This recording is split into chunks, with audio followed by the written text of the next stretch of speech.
so with all your experience, different sports, different athletes, different limitations as well. If we talk about a delivery limitation or cardiac limitation, respiratory limitation, utilization limitation, in your mind, is there one that maybe sticks out as being easier to train than the other ones? And then maybe one that is harder than the other ones, or do they all kind of hold each other in terms of, you know, how hard or how accessible it is to actually improve those limitations?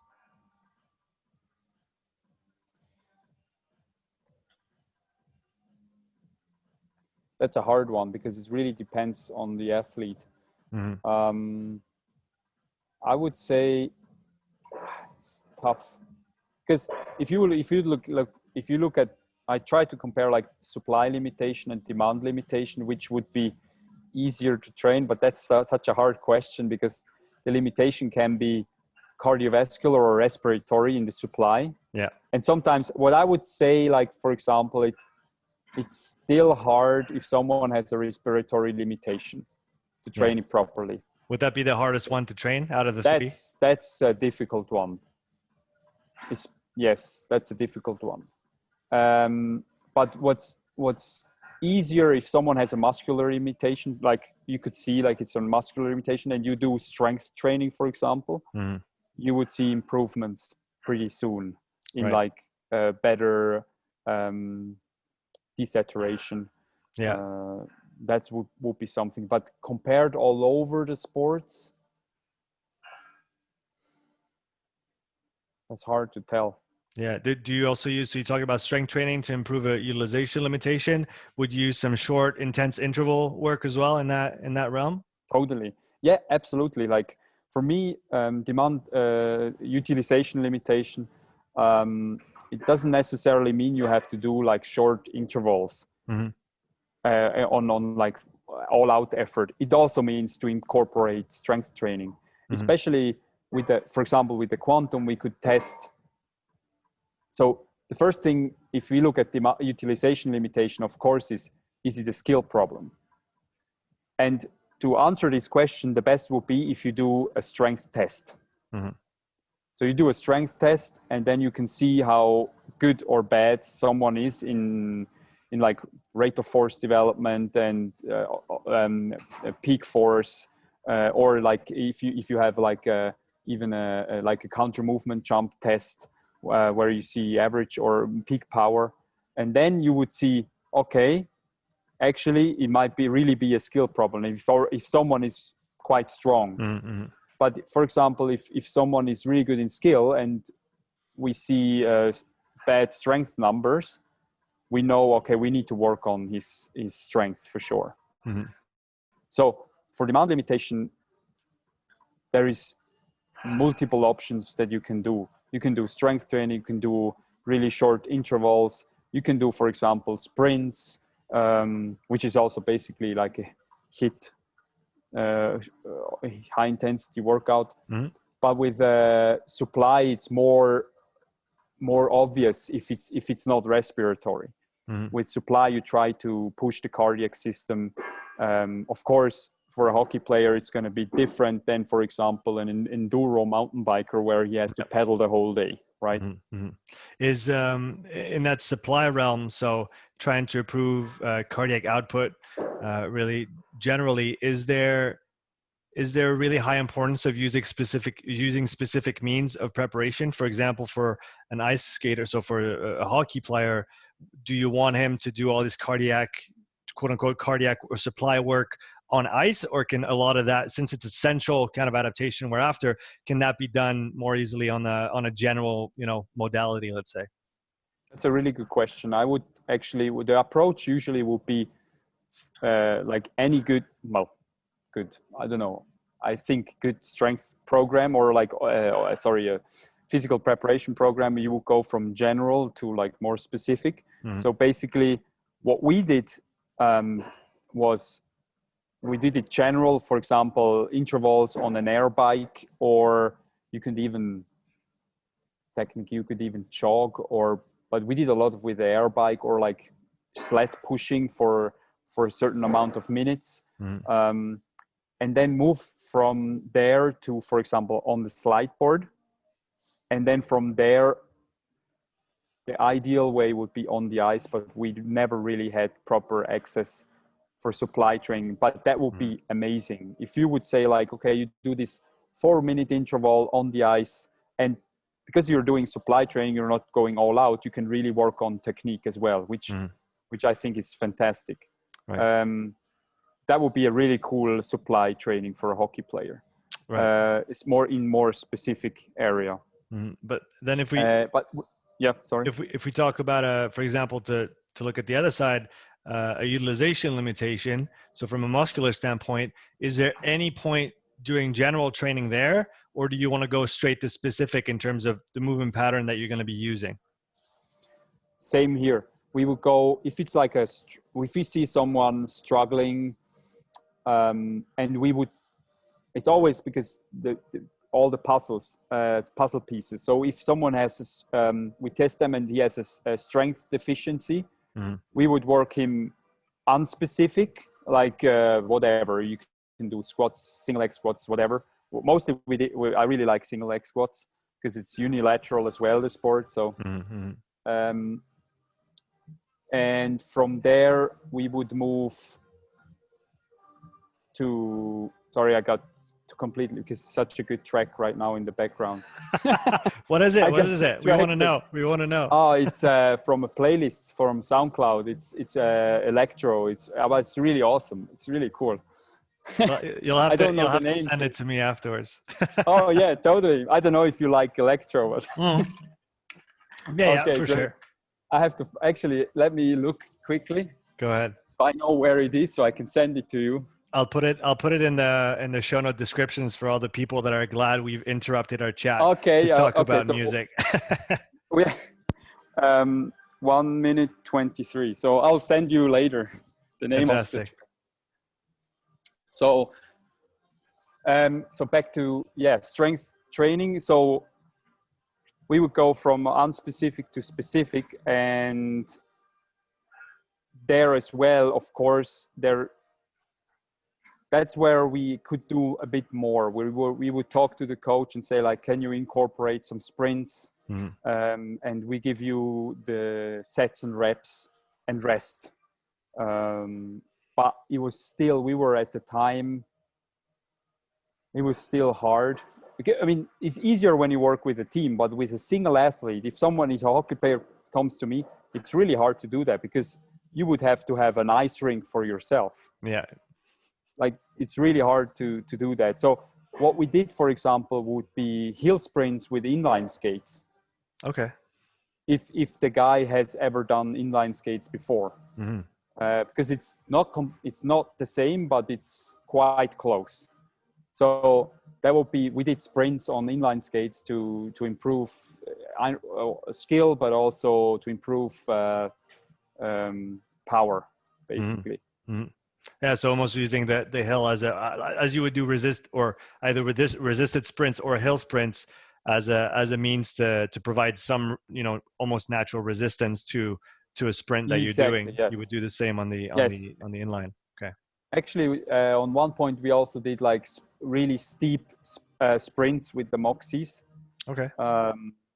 And that's also something really cool because you can take the device outside with your laptop and base it off there. That's some really cool tool as well. And maybe want to touch on the last limitation that we haven't spoke about a lot, respiratory limitation. Like you said, that might be a harder one to train because there is so many components to it. There's the frequency, the volume, there's the coordination of, respiratory muscles like the diaphragm. There's the whole inspiration versus expiration, CO2, O2 balance. So how did you approach those respiratory limitations? And did you find any effective ways to actually get improvements, maybe out of people that did not have prior respiratory problems, like you mentioned about the asthma folks? Oh, your volume is cut. Can't hear you anymore. No, maybe check on the... You hear me now? That's good now, yeah. Okay, I have to put in the headphones again. Can you hear me now? It works, go ahead. Okay, perfect, all right. good question, because that's an area of this I'm very fascinated about, the whole breathing stuff. Respiratory, I started to incorporate respiratory training in general with almost all of my athletes, regardless of Moxie or not. Okay. But I think there is some really interesting benefits also using it with Moxie. So basically, it's not just about breathing patterns that I try to coach. It's more about also manipulating CO2 resistance. So there is a really cool book by Patrick McKeown. I think it's really hard for me to say. The Oxygen Advantage? But it's called, yes, exactly, yes. I'm reading it right now. Oh, really? Oh, yeah, so cool. Yeah. I'm halfway through. So awesome. So this one, and then there's another book. It's called Breathe. That's my next one. It's on. My wife is reading it right now. Perfect. Perfect. I got Brian to recommend the best breathing books that he could, and that's what he gave me. Perfect. So and the other thing is, I started for myself. I think it's 4 years now. I did Wim Hof. I started Wim Hof, and I've been doing it consistently until now. And I adjusted the protocols a little bit, and Wim Hof is a bit different. It's actually, sometimes you would say, quite the opposite of what Patrick McKeown would say. But with the Patrick McKeown kind of like CO2 manipulation, I started doing it 2 years ago with my athletes, and I saw some quite good improvements, even though they were not like, they didn't have any respiratory limitation. Mostly the most benefits with the method from Patrick is from the Oxygen Advantage is better recovery, and the you can do something for much longer. That was like the two main benefits. So for example, the skiers, they would have less fatigue, especially if because during summer they would go high in the mountains, and they would sleep on like 1,800, which is already very high, and train on 3,000. Oh, really? Yes. So yeah, like 2,800 to 3,000. So it's very high. And if you're actually simulating in the off season, you're simulating the high altitude training with the athletes with the method from Oxygen Advantage. Right. So there we could see some really good benefits. Like one skier, he was not able to walk 20 steps when he started the off season, and by the end of the off season, he could breath hold for 80 steps, which is amazing. Right. So 80 steps breath hold is quite a lot. And he could feel the most, you're not like more powerful or more, you have not more strength and stuff like that. That was not the case on all the cases, all the athletes I trained, but in general, just like better recovery and you could do just things longer. Yeah. I think especially for endurance athletes is very interesting because they're, It's interesting. I was thinking about this last night. Actually, going to bed, I got up and I wrote a note in the Patrick's book to remember it, and it just came back now. Would you say that, or the way that I saw it, maybe I'm wrong, but those CO2 protocols, kind of nose breathing at low intensities, kind of try to be as efficient as you can with your breathing, because it's about doing as little work as possible for a given outcome. I was wondering if coupling those CO2 protocols, so that almost like, if you want to call it endurance or baseline work for the respiratory system, and then coupling that with some more strength oriented work on the diaphragm and the respiratory system in general, just like you would, push sprint speed for a rugby player to increase his speed reserve. Could you do the same to kind of build up a respiratory reserve between maximum breathing capacity and strength and then actual levels that are needed in the game? And essentially by making the respiratory system more robust, more powerful, more stronger, right. Could you improve your breathing efficiency in general? Have you played with any of that? Actually, we did some kind of work, because you can actually, the interesting, oh, I hear sound. Why is that? I still hear you. Hold on. Okay. All right. So you can actually combine these two things. So for example, because you should basically nose breathe all the time.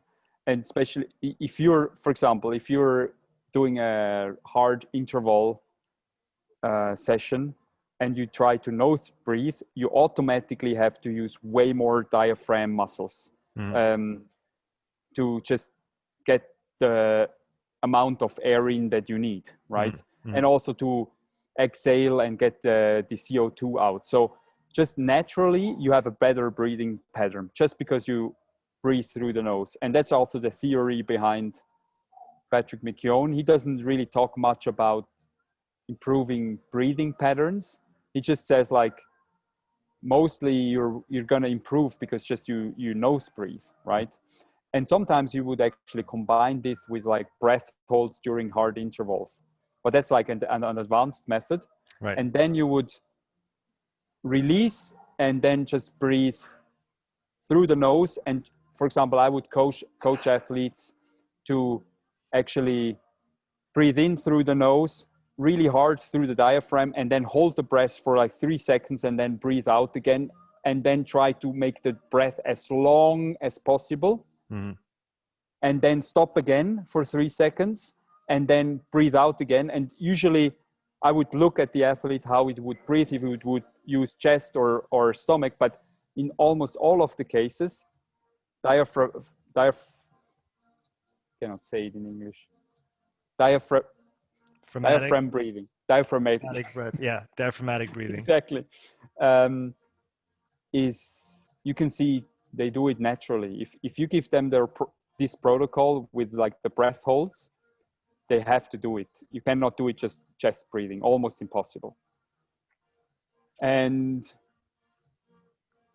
so that's where I think you can have the benefit of increasing CO2 tolerance, but also tackling breathing pattern or breathing muscle, basically training, right? Yeah.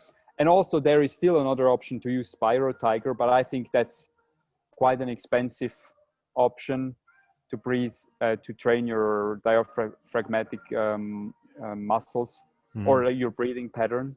I think with the methods that you have with the breath hold and the hard intervals, for example, you can really have some benefits without the Spiro Tiger.